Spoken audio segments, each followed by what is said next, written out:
We just experienced a harvest moon. The air is getting a little crisper, a little bit more chill to it. The days are still nice and warm though.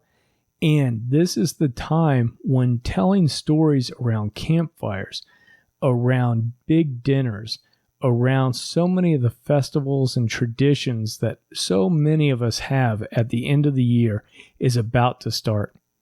Debra Weller, a professional storyteller, is joining us again on the Cool Grandpa podcast to talk to us about some of the tips and tricks and traditions around storytelling at this time of year. We're going to learn some of the fun things we can do to entertain those little kids, some of the great things we can do to spook up the stories a little bit and make things a little bit more entertaining for the older kids, as well as just being able to learn how to construct and tell a great story that's going to entertain your friends and family. And you're going to really enjoy listening to Debra share some of her knowledge about storytelling.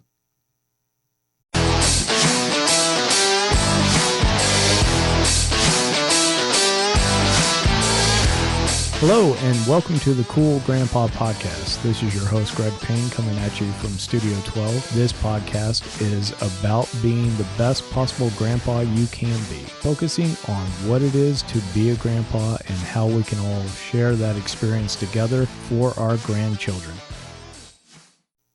Before we get started, I wanted to remind you that courses are opening up at Grandparents Academy. Now, I've got a great course, Intentional Grandfathering, which is available to be signed up for along with so many other courses over at Grandparents Academy. You really want to be sure to go check out and see how many courses are available to help you with your grandparenting journey. So, without further ado, let's get into this conversation with Debra Weller. Hi, Debra. Welcome to the Cool Grandpa Podcast. I'm so glad to be back again as your guest, and I can't wait to share the topic tonight for everyone regarding the oncoming seasonal changes. Yes, and we had you on before talking about storytelling, how to set up and tell stories, and how grandparents and parents that might have not told stories recently could flex that muscle and bring back that storytelling, because it is so important for families to use that as a way of connecting. This time, we want to focus in on end of the year. This will be coming out the first part of October, and it's a perfect time to talk about end of the year and harvest and ghost stories and stories around family holidays and traditions and all that kind of stuff. So, Debra, I'd love for you to tell us a little bit of why you think the history is that it seems that this time of year becomes so rich for storytelling. I think we have to look back to the beginning of time, to ancient civilizations where harvest was the most important thing for the village, the most important thing for the tribe, because without a good harvest, the families could not make it through the winter. So harvest was celebrated. It was life-giving to bring that harvest in. And so the stories, the traditions around the harvest time started coming. We have a harvest tradition coming up, Sukkot, which is the Hebrew celebration, Israel, and it starts on September 29th. And that is all about celebrating how they went out into the fields, they built these little shelters for the farmers to work in.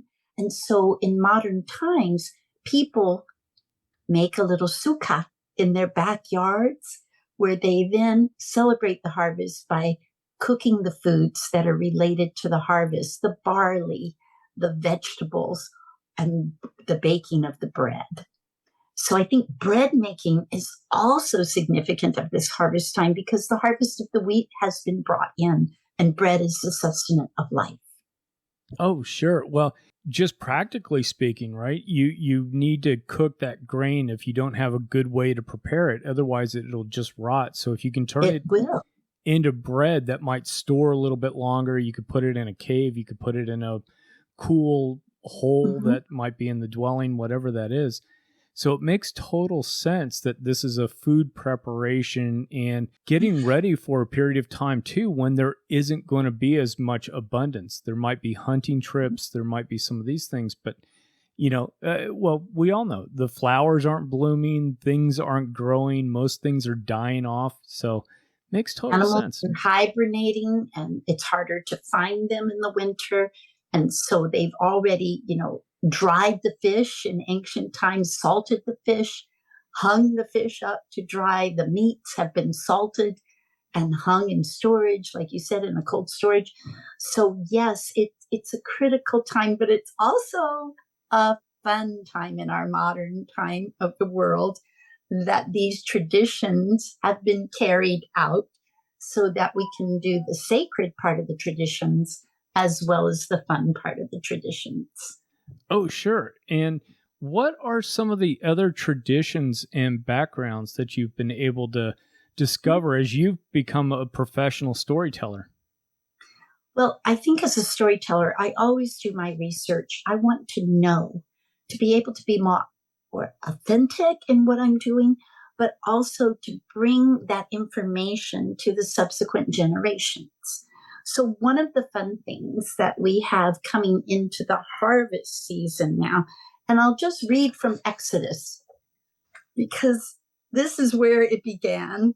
You shall keep the feast of ingathering at the end of the year, when you gather the fruit of your labor. And that's from Exodus 23:16. So the fruits of our labor, well, we've got apple harvest time. We've harvested the fruits throughout the summer. The corn has now been harvested. And I know from the pilgrim's time, we're going to the shucking of the corn. We're going to the shucking of the corn. And they would celebrate shucking the corn, putting it away for the winter, both for animal feed and human consumption. So we have these traditions of dancing in the barn, celebrating in the fields, this beautiful harvest time so the people and the animals can both be fed. Now, if we go back to the Celtic times and Gaelic traditions in Ireland and Scotland, we're going to find that Samhain is one of those holidays.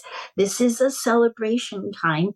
It comes on October 31st, and it comes halfway between autumn and winter, and it's celebrated Ireland, Scotland, and throughout the UK. It's a gathering time, but it's also a time where the veil is thin between the spirits. So bonfires are lit to light up the world in the evenings for these spirits to find their way home. The ancient burial mounds are where they put these fires because they believe that a portal would open to the other world. And so all the ancestors and their family members who were deceased may come back to visit. In fact, they set an empty place at the table for those ancestors. And they hope that they come to revisit the home. So they want to come and seek that hospitality. And people will actually, it started then, going door to door in costumes, reciting verses in exchange for food like nuts and apples. So that's a fun experience that we can bring to light. Why do we dress up in costumes at Halloween? Why do we talk about ghosts? Well, it's because of these ancient traditions that are carried out and have been modified over time.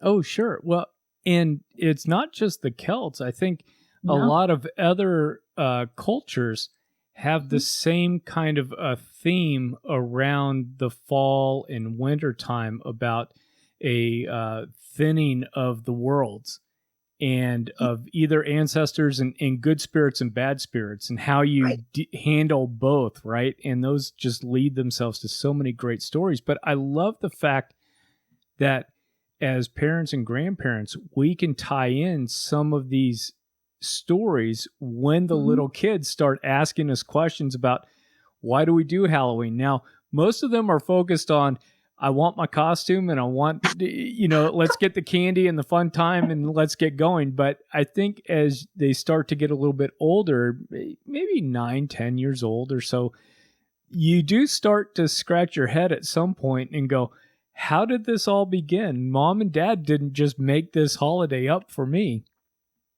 That's exactly right. And when we think about Dia de los Muertos, which is celebrated in many of the Latin countries, and that is a celebration of our ancestors, a celebration of our dead. They wear the beautiful mask, they make the sugar mask and decorate them.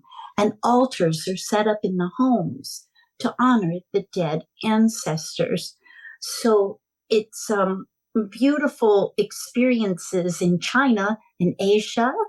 They have those experiences. So Halloween came from that. And do you know that the jack-o'-lantern was started as a tradition from Ireland when good old stingy Jack tried to outsmart the devil and he couldn't.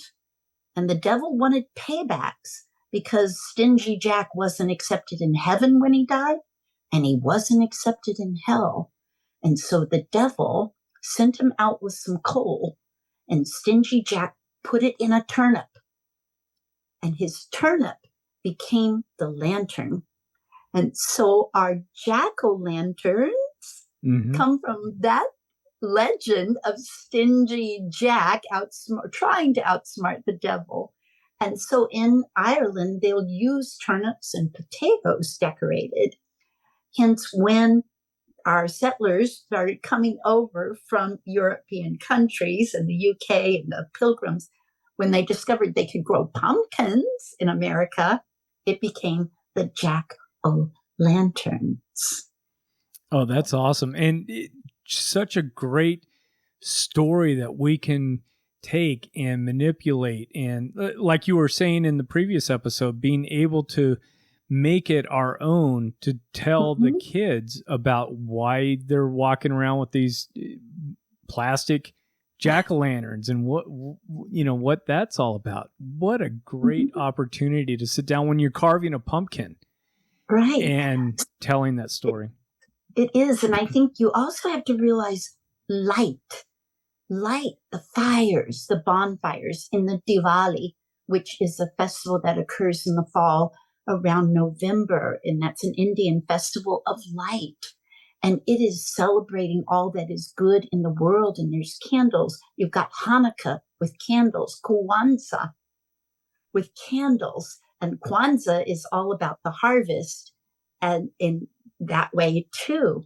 So I think there's this common thread that we find where fire and light are also entwined with the darkness. So there can be a lot of fun related to that understanding of fire.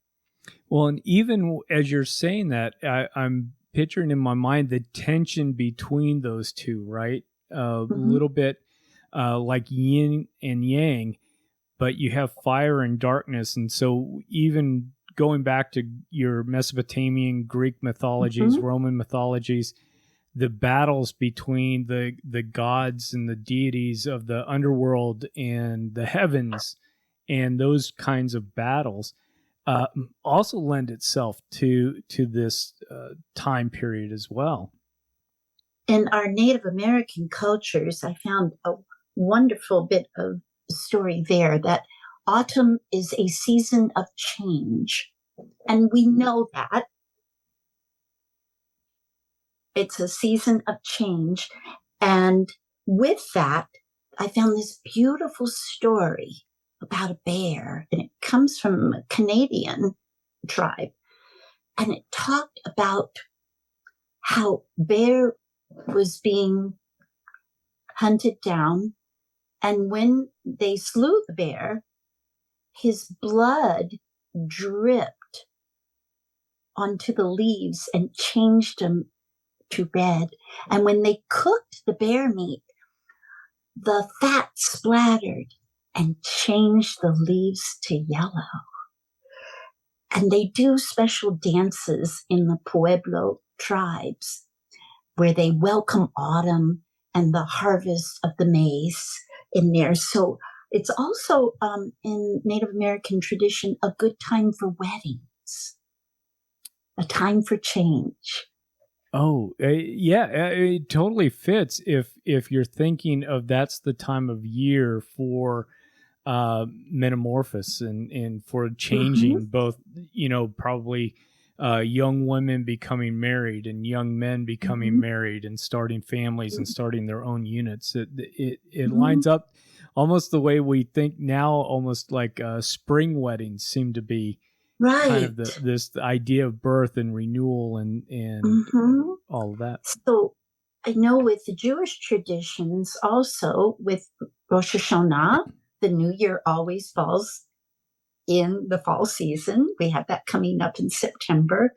And of course, we've got Yom Kippur. So these are considered the new year. In some cultures, the new year starts then, whereas in other cultures, the new year starts in the spring. Oh, yeah. Yeah. And we have our new year starting in January, Right. in the midwinter. Yep.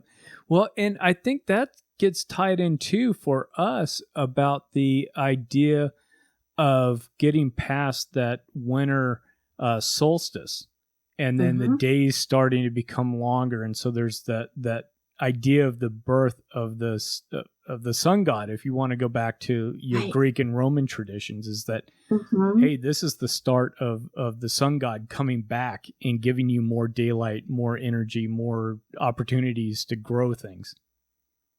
And the Norse tradition, the Iceland, Sweden, all our Nordic regions and our Inuits, with the long nights, where they barely have any sun for so long. And what do the people do? They tell stories. They make art. They knit. They do things with their hands. And they gather to create story in their communities to get them through that dark season.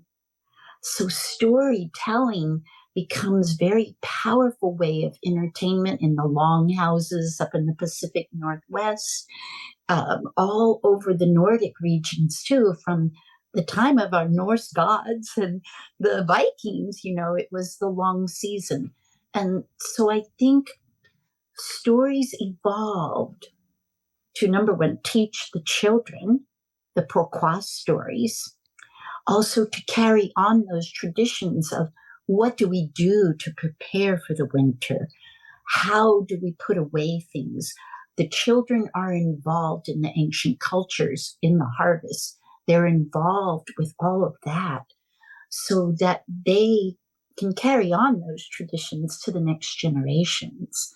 So I saw even in Africa has a rich harvest tradition too in many of the countries. There's a festival of the yams in all the various traditions and religions that they have. They celebrate their gods of the harvest. Yeah. And what, struck me, and this comes up in our previous conversation, is the use of these stories to teach the kids behaviors, as well as, like you said, this is how we prepare, this is how we do things. The one that jumps to mind is that classic of the ants and the grasshopper, about the ants that are preparing for the winter, that are grabbing the nuts, that are grabbing the pieces of grass, whatever it is, storing that up, and the grasshopper's just having a good time. And then winter comes and that grasshopper's begging the ants for some of that food, and all the different lessons that conveys, even to a 5 or 6 year old, about preparation, about sacrifice, some of these types of things, all tied around that same tradition of the harvest and preparing for that long winter. And that's a story that I would recommend for the grandparents to learn. It's a fable, Aesop's fable. It's an ancient story. And that would be a fun one for your children to act out with you, draw pictures about it, figure out what could the grasshopper do better next time, write a different ending for that story. But that is a great story about harvest, one of the many wonderful stories, but truly a fun one that you could work with your grandchildren. Oh, yeah. A question I've got for you too is, as a professional storyteller, how would you recommend setting up an atmosphere or an environment for these stories? Because I find stories can be great just as a story, but if you can enhance it with the atmosphere or the setting, that would be great. So what's your advice? Well, one thing is you could get outdoors and set that bonfire and tell by the crackling of the wood burning and the light of the moon, because the harvest moon traditions are there too. You know, you want to go out on the night of a full moon, sit in a place all bundled up, having your hot cocoa with you, and tell the harvest stories or the ghosty stories that you might want to conjure up, the conjuring stories. Another wonderful way would be have an apple cider going, the sensory smell of the cinnamon in the room, everybody cozy in some blankets, sitting around the fireplace. And if you don't have that, I'm in Florida, so we have to fake it. But just light some candles, turn off the lights, make it not scary. It doesn't have to be scary, but it could be cozy. Maybe the jack-o'-lanterns are lit, but maybe it's just cozy, because many people do not really celebrate Halloween, but they might celebrate harvest in their homes. And so you want to make it cozy, you know, pumpkin pie, pumpkin cobblers, apple cobbler, maple syrup harvest time, you know, having all those sensory food experiences. So I would set up either an indoor or an outdoor location and let the glow of candlelight or firelight create the mood, and make it very cozy, not threatening, where we come to tell the stories. Now, if the children are ready and able to handle ghost stories, they don't have to be gory stories, but there is a lot of ghost stories that are just fun, jump tales. But you want your voice to invite them in. You want to set a mood of how that story could begin. The girl was lost in the forest and came to the door of the castle. When she knocked, she heard a clattering inside. A door was open, and standing before her was a skeleton without a head.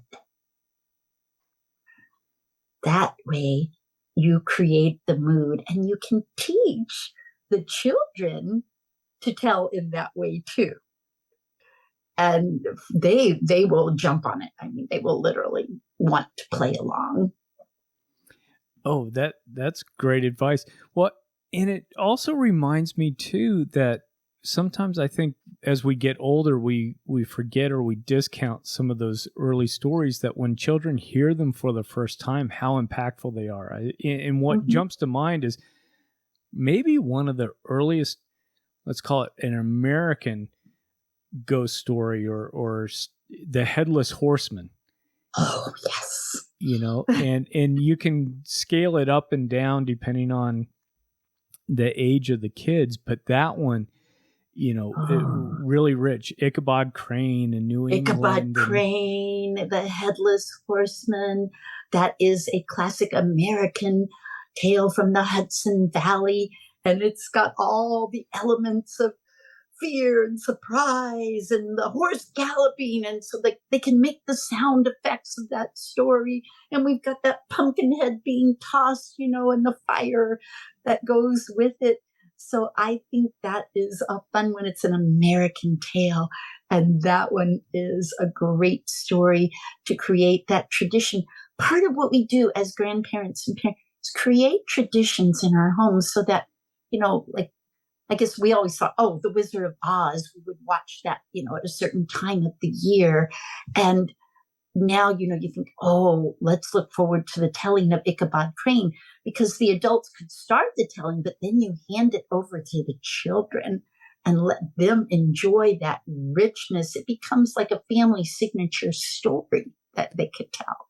Oh, and I love that idea because I can remember back to some of the holiday traditions we had around Christmas for us, where it might have been dad or granddad reading the night before Christmas or something like that, where that was the tradition. But I love this idea of including these harvest stories and some of these other stories as part of coming into that holiday tradition. And the other part too, I want to remind people of, even if you don't live with your grandchildren or close by, you've got video conferencing and you have these different things.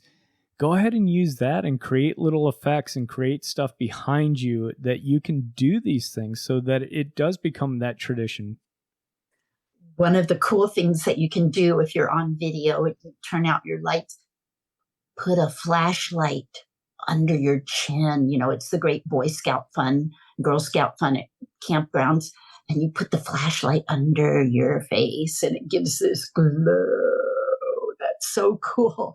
But yes, I am a long distance grandmother and my grandkids are in Scotland. And so, this is an opportunity for me to have fun. Of course, you want to make sure that the parents are okay with this experience, because some families celebrate Halloween, some don't. So you want to verify that. And you want to make sure the kids are in for it. I'm sure they will be if you set it up right. Oh, absolutely. And Debra, I would love to ask you too about setting the stage and how to do storytelling for the younger children and the older children. Like, younger kids, you want to entertain and not really scare them, but maybe when they get a little bit older, and this is the grandpa mischief maker in me, maybe I do want to kind of spook them a little bit. So when there is a sudden noise, they jump just a little bit. How can we, do some of these types of things? Well, I think that playfulness is always fun, and you have to ascertain with your very little ones and sometimes the old ones, do they have any anxieties, fears, or sensory issues that you need to address? But I think if you prepare them ahead of time and say, are you ready for just a little bit scary story? So you can start with a bottom level kind of jump tale and then go to a higher level one. There's some fun stories out there, children's books. One is called Boo Stew, and that's a lot of fun. Another one is The Big Pumpkin, Zoom Broom, The Little Old Lady Who Is Not Afraid of Anything. And then there's a whole series of scary stories by Alvin Schwartz. That's for the older kids. And some of those are the urban myths and legends that we maybe as a child, the people driving on the dark road, they run out of gas and something comes to attack them, So it's being lost in the swamp, kind of stories. So ascertain what the little ones can handle. For the young ones, I do stories that maybe finger plays and rhymes. 5 little ghosts sitting on a hill, 5 little pumpkins sitting on the hill, things like that they can relate to, little witches and ghosties and stuff like that. The older kids, by the time they're 8, they can handle a little bit different level where it can be scary, but it doesn't have to be gory, slasher kinds of things, but just situations like Baba Yaga, the meanest witch in Russia. She lives on the house that has chicken feet. Her teeth are made of iron, and she catches children and puts them in cages. But some children are able to outsmart her. So there's always that level of, it could be a journey, it could be problem solving, even though it's a scary story. So research your stories first. Older kids, send them a copy of it so that they have it, or give them one and say, hey, which story would you like to choose to tell? And yes, I agree. We need to have some fun with them. My father would scare the daylights out of us. Oh my gosh. He would dress as Morgus the Magnificent, a character on TV in New Orleans, with a wig and a big hypodermic needle, and he would pop out. Oh, that's funny. Yes, funny. So we need to have that fun with them, but also be very aware of that child. Honor that child. You don't want to give them nightmares, but you want them to see the play in it. And then once they realize, like, it's like a baby playing peekaboo, who's behind that? They don't necessarily have that fear reaction, but they have that jump reaction, like, oh, what's coming next? And they do that in their video games. Things come out all the time in the video games to pop up around them. Right. Well, and that's also part of the fun for even the storyteller, right? Is, yes. Are you doing a good job of sucking them in? Are they? Can you feel that tension, and then can you make that sudden left turn where they either burst out laughing, or there's a little jump in them, or something along those lines? Yes, and that's the joy of being the storyteller. Is exactly what you said. Having the listener walk through the story with you, feel that worry. And that's where you pause. You don't give them the story completely. You pause so they have time to wonder what's coming next, and you get to set up the scenario of that. And a fun thing for grandparents to do would be to put their grandchildren into the story. Oh, I hadn't even thought about that. That's great. Yes. Even beyond just, whatever the generic little boy's name is, beyond just going, oh, the little boy was named Charlie. That's my grandson's name. But also some of the attributes and some of those things, so that they start to zero in that it's them. Ooh, yes. Put them in the story. And another fun way is to build a story together. And they have to add something that happened, or add a character to it. And you'll find they're really good at this. And they like those spooky stories. They like a little bit of scare every now and then. And they have great imaginations. I usually ask my kids not to put in like the slasher movie kinds of things. Now, maybe if you have an older group, 14, they can. But I try to not always put in the blood and the gore like the Halloween movies. Right. But keep them more of the scary things, that what happened around the corner, the haunted house kind of thing, who lived in the haunted house. But it doesn't mean we have to kill people in the story necessarily. Oh, sure. And you just talking about that. So, you got me with all these great ideas. There's Edgar Allan Poe, the Telltale Heart, right? Oh, the Telltale Heart. The person that's trying to sleep and they keep hearing this heartbeat underneath the floorboards and all of that. Not gory, but just suspenseful, and what's going on, and how's this working? He's got some great ones. So Washington Irving also has some other stories that he wrote too, that talk about people being buried alive. And then they start that, coming back and reaching up out of the grave kind of thing.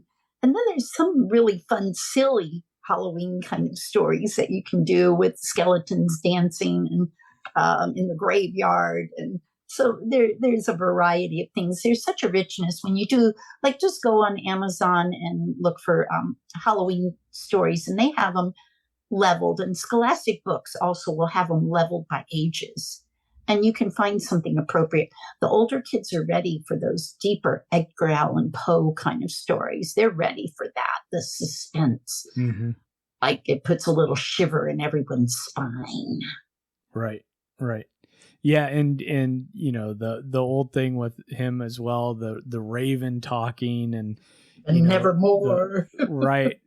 Doorknobs. And Emily changing. Dickinson, is got some good ones. And of course, the Frankenstein series, taking bits of that and having that brought forward. But again, for older children. And what a great way to build literacy, reading those chapters aloud to one another. And even your Harry Potter series, has some of that in it. Now, you have to be very cautious because, some people object to talking about witchcraft or anything like that. So you got to know your family. You've got to know your kids. And yeah, I think it's okay to pop out and give them a scare. Well, Debra, we've had you on for a while, and this has been a great conversation, and I hope it inspires parents and grandparents out there to get involved and tell some stories and use this time, like you said, to set up some family traditions where every Halloween, every fall, we're hearing these different types of things. So I want to thank you, but also love to have you share where people can find more information about you, and we'll be putting those links in the show notes. Yes, I am Debra Weller, storyteller. I've been performing for 43 years. Where can you find me? You can find me on Facebook, Debra Weller, storyteller. You can find me on YouTube, Debra Weller, storyteller, where I have some of my stories up. I'm also on Instagram at Debra Weller, storyteller. And the season's coming. And Mrs. Sunshine Santa Claus is also on Instagram at Mrs. Sunshine Santa Claus. My website, where I teach courses on storytelling and do virtual coaching sessions about storytelling, is on story-tellingcourses.com. And I'm available for helping you to learn how to tell stories and virtual coaching sessions to help you to learn how to tell stories. And I'm always available to do virtual sessions and in-person sessions. Oh, that's awesome. And folks, if you're out driving around, I'm going to put links to all of this into the show notes so it's easy to find. If, like I said, if you can't write these things down right away, you'll be able to find it quickly. And Debra, I'll also put a link to our previous conversation where you shared some absolute fantastic information with us on how to do storytelling and how to reawaken that imagination and those muscles that maybe we atrophied a little bit as we got older. Yes. Have fun. Tell those stories. Create those traditions. These are things your children and grandchildren will remember. And it's our time of life to do this with them. This is the way we are. And that's how it was in Native American tradition and many cultures passing through the generations of time so that Aesop's stories will forever be there. And we have that opportunity to do so. Well, thank you so much, Debra. I really appreciate you being on the show. Thank you. I really appreciated Debra coming back on the podcast to talk to us about storytelling. It's great to hear from a professional storyteller all the different little tips and tricks that she uses to help instruct other people on how to become great entertaining storytellers. Now, the wonderful thing is when we're telling stories to the little ones, if we flub some things up, if we don't get things quite right, that's okay. They don't know, and they're having fun. So telling stories to the grandchildren is a great way to build bonds, have great memories, and if you settle in on a great story with them, be sure to repeat it often so that it becomes Grandpa's story or Grandma's story. Now, what I want you to do is take up a challenge this year. Talk to your grandkids, whether they're on a Zoom call or in person, however it is, be sure to try to incorporate some storytelling into your connections over the next 3 to 4 months. I'd love to hear what kind of stories you're telling, how you are setting the mood, and what the reactions were with those little ones. So, I hope you have an awesome rest of the month, and I can't wait to talk to you again next week. So, until next time, remember to stay cool. Thank you for listening to the Cool Grandpa Podcast. If you've enjoyed this episode, please do me a favor and share it with a friend. That's the best way you can help us to expand our community, as well as get the news out about how valuable grandpas are in the lives of those kids. If you'd like to leave me a comment or shoot me a potential topic for this podcast, please go to www.cool-grandpa.us. Look for the comments tab, fill it out, hit submit.